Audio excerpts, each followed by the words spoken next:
Recesiunea până acum a tot fost amânată, știți foarte bine, se vorbește de recesiune, Bării vinde în fiecare an că vine recesiunea și șortează în fiecare an că vine recesiunea. Bine, n-a venit.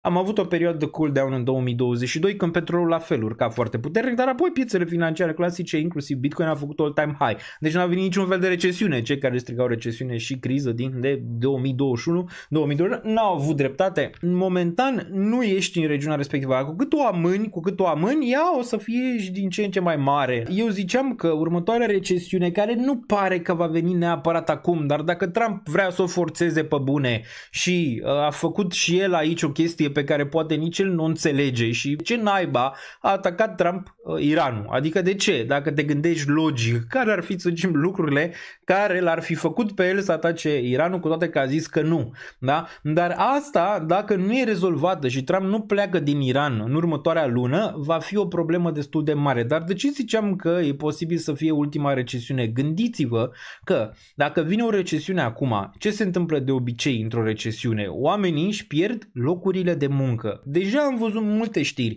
că oamenii au fost dați afară și vorbesc cu oamenii, fiecare sunt dați afară. Din finance și cei care lucrează, să zicem, în joburi corporate, nu neapărat în finance, peste tot, în marketing, în orice sunt disponibilizați în momentul de față, chiar și cei care lucrează la Amazon sunt disponibilizați, deoarece ăia momentan vor să livreze cu roboți în câțiva ani. Ok? Bun.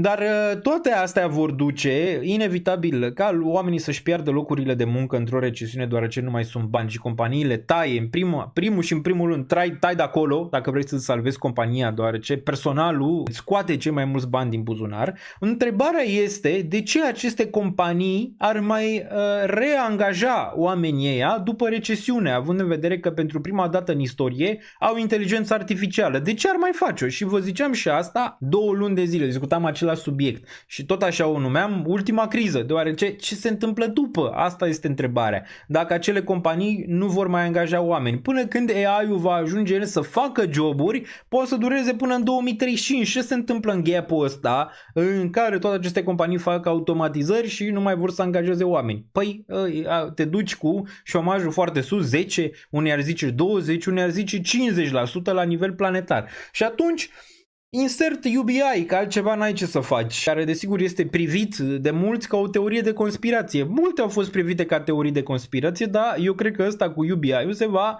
adeveri, mai ales dacă vine ultima recesiune, după cum o numesc eu. Pe urmă vom vedea ce naiba se va întâmpla, un reset, habar n-avem, vom vedea după cum va arăta. Dacă monedele stabile vor fi cele care vor prelua, să zicem, lichiditatea planetară, ceea ce e foarte posibil să se întâmple,